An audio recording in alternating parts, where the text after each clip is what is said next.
Kita awali informasi terpopuler pertama di cnbcindonesia.com hari ini dari harga batu bara yang melonjak luar biasa sepanjang tahun ini.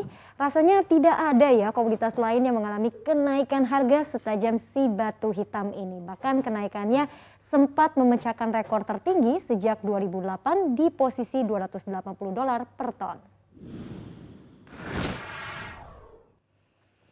Meski demikian, harga batu bara kini terjun bebas seiring adanya aksi ambil untung para investor.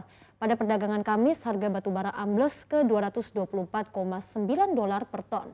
Kendati ambles dalam 2 hari terakhir, dalam sepekan harga batu bara masih naik 3,64% atau melesat 26,1% dalam 1 bulan. Sejak akhir 2020, harga batu bara pun juga sudah meroket 175,11%. Lonjakan batu bara akhir-akhir ini ditopang oleh persediaan yang menipis di tengah permintaan yang meningkat karena pembukaan aktivitas ekonomi. Naiknya harga minyak bumi dan gas alam juga mempengaruhi kinerja batu bara yang akhir-akhir ini mencatatkan rekor harga tertinggi sepanjang masa.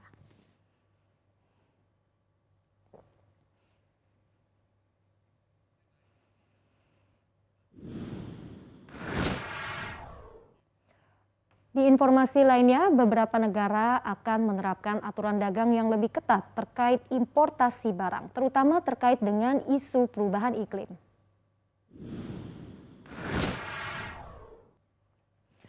Menteri Perdagangan Muhammad Lutfi mencontohkan yang dilakukan oleh Uni Eropa dengan penerapan carbon tax adjustment, penyesuaian nilai pajak pada produk dari negara berkembang seperti baja, semen, dan produk hulu lainnya yang memiliki standar ramah lingkungan.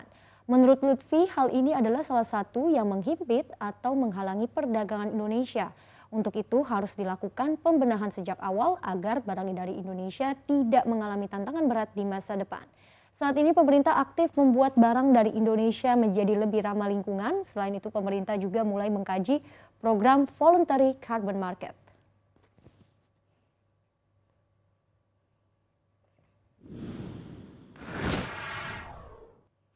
Dari dalam negeri, kondisi kasus COVID-19 di Indonesia terus menunjukkan perbaikan. Hingga 7 Oktober 2021, semua wilayah di Indonesia sudah bebas dari zona merah atau resiko tinggi COVID-19. Kini tidak ada lagi wilayah yang masuk resiko tinggi, hanya 2 wilayah yang masuk resiko sedang yaitu Kalimantan Utara dan Aceh Timur. Sementara itu ada 508 daerah yang masuk ke dalam resiko rendah serta 4 wilayah yang mencatatkan tidak ada kasus. Keempat wilayah tersebut berada di Pegunungan Arfak Papua Barat, Manokwari Selatan di Papua Barat, Intan Jaya di Papua, dan Kota Tual di Maluku. Peta zonasi resiko daerah dihitung berdasarkan indikator-indikator kesehatan masyarakat dengan menggunakan scoring dan juga pembobotan.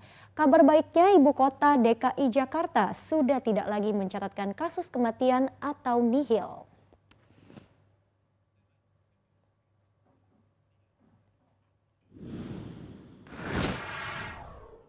Masih terkait perkembangan COVID-19, Organisasi Kesehatan Dunia WHO merilis laporan terbaru terkait COVID-19 di Indonesia. Dalam Situation Report yang dirilis pada 6 Oktober, WHO menuliskan bagaimana COVID-19 di Indonesia turun 35% dalam sepekan. Penurunan juga terjadi pada angka kematian di mana warga yang meninggal turun 29% dibandingkan dengan minggu sebelumnya. Sementara itu, Provinsi Jawa Bali juga berada pada level transmisi rendah jika dibandingkan dengan 4 pekan sebelumnya. Meski begitu, WHO meminta level provinsi dan pemerintah kota kabupaten untuk mengevaluasi tren ini jika ada klaster baru yang teridentifikasi. Di sisi lain, WHO juga memberi peringatan pada satu provinsi yaitu Kalimantan Utara karena provinsi ini masih memiliki transmisi berlevel tinggi.